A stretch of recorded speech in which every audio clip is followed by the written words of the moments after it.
You're listening to a podcast from the BBC World Service. This is Hard Talk with me, Zainab Badawi. Thanks for downloading this edition of the programme, and I hope you enjoy it.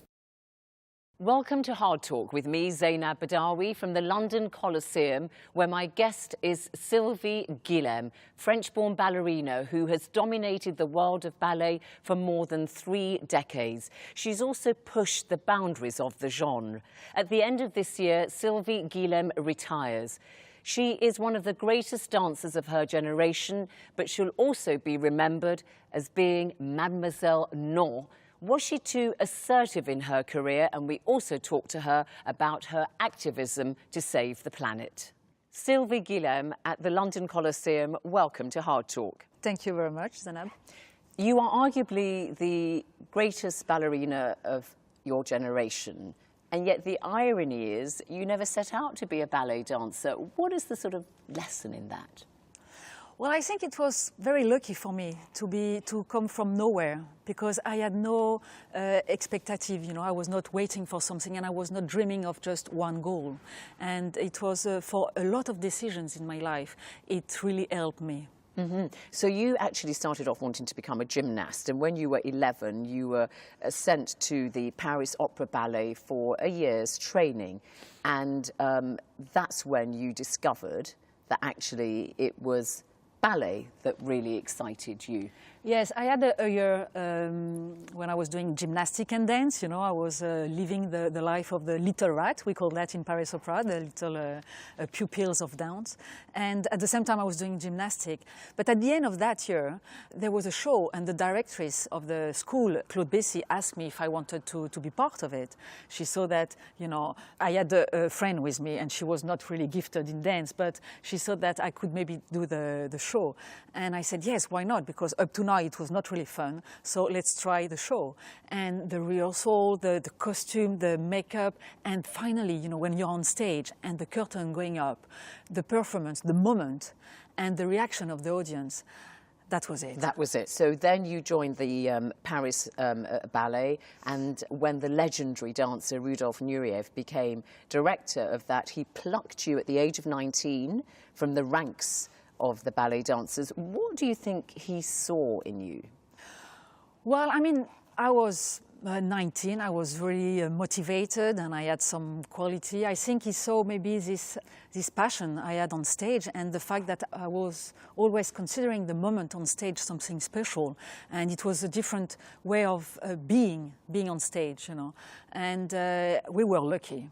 We were really lucky. We were a bunch of young people, very hungry, very motivated. And you were dancing with this great name. But I have to say, Sylvie, because you fought with Rudolf Nureyev, or rather you disagreed with him about some of the choices he made for you. It's not that. It didn't matter, he was someone really intelligent with a vision, and he gave us the opportunity right away.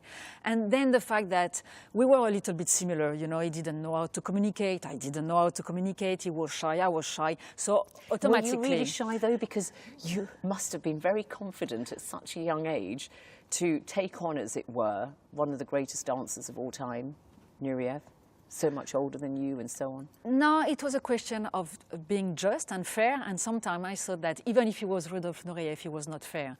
But he knew that. Give me an example of how you thought he was unfair.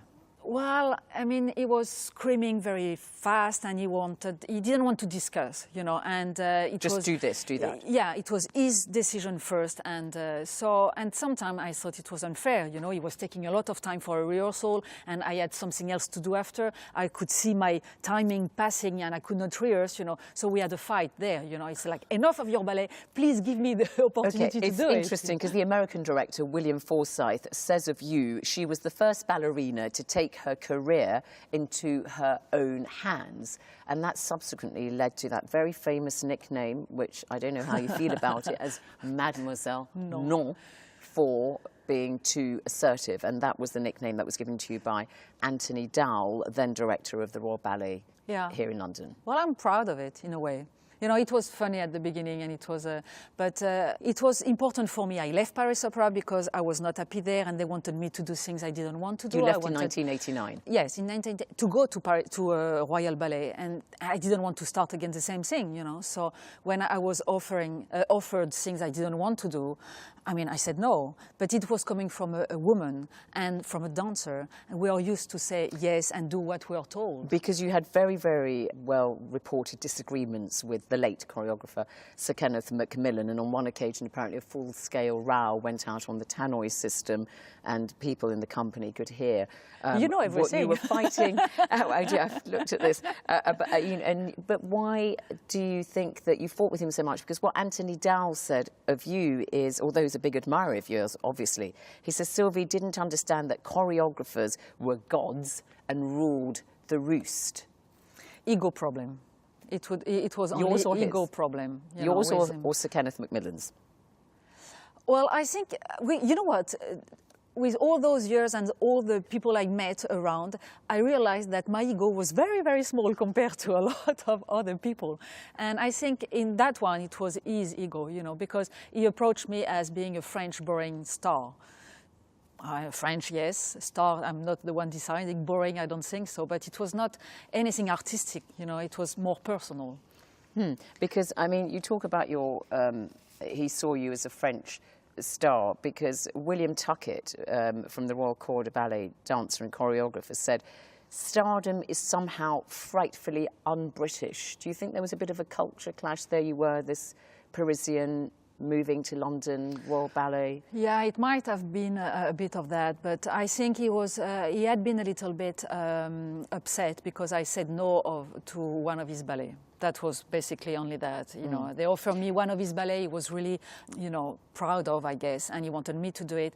But I didn't want to do it for many reasons, and I said no. That was the problem. Is that the problem only? Because, I mean, there have been some, you know, been some debate about your personality. For instance, one ballerina at the Royal Ballet writes about how thrilled she was when you joined the Royal Ballet, but she said of you, Sylvie just wouldn't have anything to do with us. She wouldn't talk, share dressing rooms, wouldn't eat in the canteen. And you issued a communique from your dressing room saying, if I want to know what the weather's like, I can look out of the window. I don't need to go down to the canteen and talk about it. That does sound a bit aloof. No, I mean, you have to understand that I arrived, I was 24, I left Paris Opera, I was very shy, my English was very bad, and then no one at the Royal Ballet helped me with the English, you know. And I discovered after a lot of people were speaking French, but no one helped me. So automatically, and also I lived through a difficult time in Paris Opera, so it's not easy to make friends right away and then be disappointed. So I think that at the time I prefer not to make friends. In order not to be disappointed. But you also, in your dancing, pushed the boundaries, and you are famously known for your ability to stretch one leg up to your ear. Do you break the rules of that rule of classical ballet almost in a way consciously? Do you want to innovate, or is it just that you want to show people that you could do this? It was my way of doing it. And that's where it was important for me to not to have a dream, not to dream of being a ballerina. What I feel I could do on stage, the way I wanted to do, and that was my way of expressing. It was not showing off, it was not like proving anything else, it was not against any tradition or, no, it was my way, my vision of it. It didn't appeal to everybody. I mean, many years ago, 14 years ago, the Clement Crisp, the Financial Times ballet critic, just really didn't like it at all and described it as your dancing in general as vulgar, is what he said. Yeah, well, he said that, but at the same time, when they asked Margot Fontaine, you know, if what she thought about lifting the leg like this, she said, well, if I could have done it, I would have done it. So, yes, it's because people are used to something and they don't want to lose it. It's kind of a nostalgia way of behaving, you see. The late Italian ballet critic Vittoria Ottolenghi said of your performances could be detached.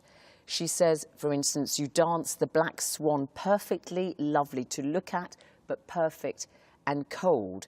And that observation has been made about your dancing. One male Royal Ballet principal says that while you're aware of Sylvie's acting while she's on the stage, when you're on stage with her, it just doesn't cross the lights. Did you feel you needed to put more passion, more acting into your No, I don't agree at all. I don't agree at all. Again, people are used to have like people, expressing things like, in the past. So they don't recognize the code. They don't recognize the way you do it. But I can tell you a lot of people after said, that they lived through the story with me and they understood the story and that's it. It's just a way of habit. And when you break the habit of the people, they are lost and they prefer to say that you are wrong than maybe they can see it differently. Do you think that we all see the world of ballet as this obviously beautiful world and, beautiful dancers and wonderful sets and so on? But you've also spoken in the past about how, through your work, you've learnt about people and betrayal and stupidity. You've said. Do you remember saying that? And what did you mean by that? Yes, because a dance company is like a representation of society. It's a small society there. So you have all kind of person. And it's true that I was very naive, I thought that maybe with my upbringing and I was convinced that being as a group you could help each other and things like this. But I realized then I was never part of a group. Even if I wanted to be, people never saw me as part of the group. Why? Because already when I was a young gymnast, I was the youngest of the team. I could do things very nicely, and then I was on the top of that, the daughter of the teacher. So I had to play, one step under to be accepted. Then when I arrived at Paris Opera School, it was the same thing. The director saw me and asked me to be part of it. She saw that I had quality, and she gave me some, things to do before the others. So to be accepted with the group, you need to play really under. I mean, we hear about rivalries going on in the world of ballet, and of course the most extreme example in recent times was a couple of years ago when the Bolshoi ballet soloist Pavel Dmitrichenko was jailed along with somebody else for throwing acid into the face of the artistic director of the Bolshoi ballet, Sergei Filin, and we heard about all the intrigue that was going on behind the scenes, the allegations of favoritism, bribery even. Does that resonate with you in any way? Did you experience, perhaps not to that degree, obviously, No, not at all. Any of that kind of poisonous rivalry? No, not at all, no. In Paris Opera and at the Royal Ballet, it was through the work we were competing in a way, but no. That didn't bring about any kind of jealousy that you felt aware of? Because, I mean, it's not just at the Bolshoi. I have to say to you, Victor Hockhauser, who promotes the Bolshoi, told the BBC this year, jealousies are not unknown to me in dealing with other companies too, though, of course, he says what happened at the Bolshoi was outside the usual norm. But you must have seen things in your as I said, it's the same than in a bigger society, So you have the same kind of admiration, hatred, jealousy. You have that, Human being is there also as a dancer. Everything that is good about it and everything that is bad. But it never went to an extent of being threatened or something like this, never. You left the Royal Ballet for good in 2007. You joined Sadler's Well. And then you began also to work in contemporary dance and so on. Did you see that as a kind of new beginning in your life? Not at all. I always said that I was lucky as a young dancer to have Rudolf Nureyev as a director in Paris Opera. He brought the light into Paris Opera and also he opened the door to any kind of style, choreographers from everywhere in the world and contemporary work at the same time as classical. And for us, it was fantastic. The same day we were doing a classical ballet, really classical, and at the same time we were doing Bob Wilson, theater only. And I said, okay, that's what I want to do. I want to experience everything I can on that stage, whether it's classical or contemporary. And that's what you're doing now in your farewell tour, because you turn 50 this year, and you've got your worldwide tour where you're performing in lots of venues and across different continents, and it's called Life in Progress. And that's interesting because that's quite a contradictory title to have for somebody's farewell tour, Life in Progress. Well, I had to choose a program for this big decision I took, and it was or going back and having a little bit of nostalgia into the program or doing a best of, and I didn't want to do that.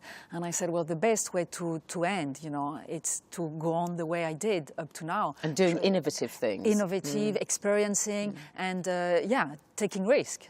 And you're working with famous choreographers like Akram Khan, Matt Seck, William Forsythe and so on, but you've got a new duet that's been created for you with the Italian dancer Emanuela Montanari, and that's quite unusual, isn't it, for one ballerina to perform a duet with another ballerina? Well, maybe it is, yes, but it's something I had never experienced. So, and I thought it was a good choice also for the type of choreography of Russell Maliphant. And also I tried to choose someone that really wanted to do something, you know, and Emanuela Montanari is a dancer that is really happy to be there and wants to know and wants to work. So it's a nice experience. Are you making a kind of stand there for ballerinas? You said earlier on that, you know, people saw you as being too assertive because they were used to ballerinas doing what they were told. I mean, do you almost see yourself as, do you see yourself as a feminist, for instance? Well, of course, yeah. It's a lot of things to be done for women. You know, we think that we made a lot of progress, but yes, I am.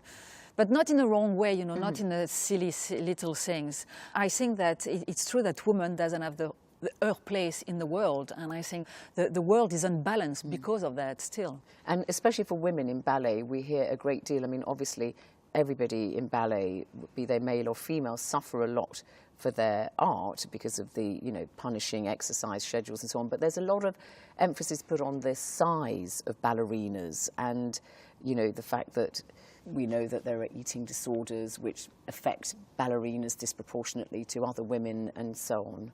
I mean, you've seen those pressures, presumably. Well, I've seen it, but again, you know, it's really in the mind of the people that what we do, it's a sacrifice.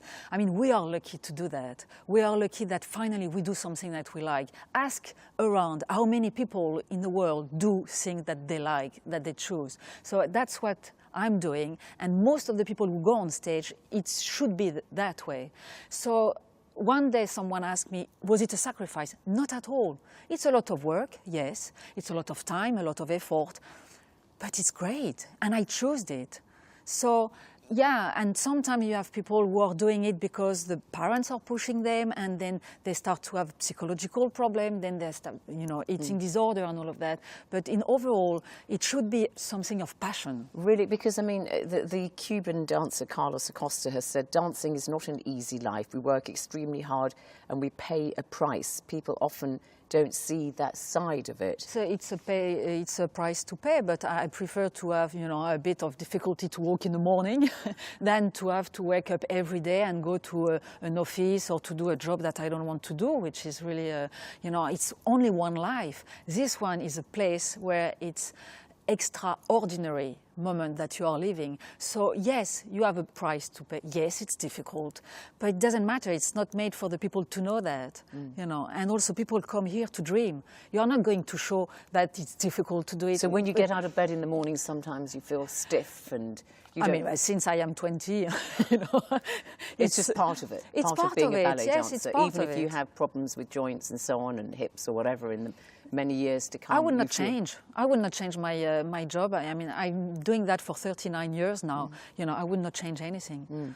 You've talked about how when you do retire at the end of this year that you want to engage more with some of the causes that you are attached to, in particular Sea Shepherd, the Conservation Society, and you're wearing their T-shirt there. Yes, and I it's am, a yeah. society that protects ocean wildlife, and you were on the Faroe Islands last year along with other celebrities, Charlie Sheen, Pamela Anderson.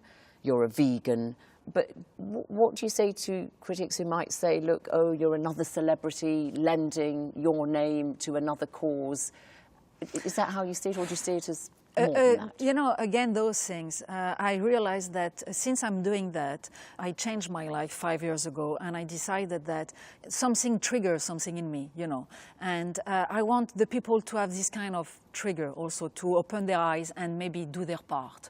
So I can do it because I go in the theater and I touch, you know, more people than when I go to the restaurant and you have a table of 4 people. And if among those people, some people can open their eyes and change their life and do something, that's great. When you left the Faroe Islands last year, 14 activists were arrested after you had gone. Does that concern you at all, that sometimes activism might border on the side of illegal activities or possibly legal activities? No, what bothers me is that you put in prison those people who try basically to save the life, they are fighting for the respect of life and for a future, they go to jail. But the people who are destroying, like illegal whaling, for instance, the planet, yeah, well, I'm big businesses, multinational. It's legal for them to destroy the world, whether it's with pesticide, whether it's by overfishing. All of that is legal. It's destroying or cutting the forest. It's all of that is oxygen. All of that is the future. It's not a problem. But the people who want to say, okay, listen, this is not right, they go to jail because they are disturbing. Would you say that? Because, you're a vegan. You say you don't believe in a single animal dying for you. And when you look at the fuss that has been created by the shooting dead of the wonderful lion in Zimbabwe and the dentist from America who did it, he says, inadvertently and so on. There's been a lot of fuss, backlash against that kind of thing. People aren't complacent, are they? I think if it can open the eyes of people about, the killing, just to kill for a sport, for me, I can't really understand. I don't understand that it exists still. So, he killed the wrong, one more animal too many, and people started to be aware of that. But it's a lot of things that are not ethical as a human being, and this is part of it. You can't be just doing a sport and kill animal. You can't have the family, going to a safari and kill a giraffe and have their picture in the newspaper just because, it's what is on their mind, We are part of an equilibrium, animal, nature, and human being. One without the others, we don't survive. So why, as a human being, we have the arrogance to think that we have the right of life and death on nature or animal? You told the BBC a couple of years ago that you don't have children, you have 2 dogs instead, and you said actually, and a cat. In a way, and a cat. Mustn't forget the cat. You said, in a way, why should I have brought children into a world like this? And you've talked about how by 2050 you believe that a billion people will be without water and that people will be killing one another for water. So you don't want to have children. You paint this apocalyptic scenario. Are you not being too cynical, too much of a pessimist, and underestimating human beings' capacity to adapt to difficult circumstances? If you call it to adapt, to kill each other, to have a little drop of water or to have some food, no, that scenario may not actually happen. You're being I'm not pessimistic. The one. I didn't invent it. It's a lot of scientists, and for many years who proved it that it's going to happen. And so I'm just looking at what is happening. We are spoiling. I don't know if it's the right word. The Earth, thinking that it's never ending, the resources, and it is ending. We are 7.5 billion. People here, and in a few years' time will be 10 billion. Already with the number we can't feed everybody, and we are just going on the head against the wall, just not wanting to see what's going to happen. Finally, you've made it clear that activism is something you're going to be doing more of when you stop dancing. But Margot Fonteyn retired at 60. You're only 50. Could it be possible for your legions of fans out there that you could make a comeback? No, I don't think so. No, I decided that the decision was hard enough to take, and so I decided that the career as a dancer, the way I'm doing it, with the energy and the motivation I have, that's going to be it this time. Sylvie Guillem, thank you very much indeed for coming on Hard Talk. Thanks to you. Thank you. This edition of Hard Talk was presented by me, Zainab Badawi. For details of our complete range of podcasts and our terms of use, go to bbcworldservice.com/podcasts.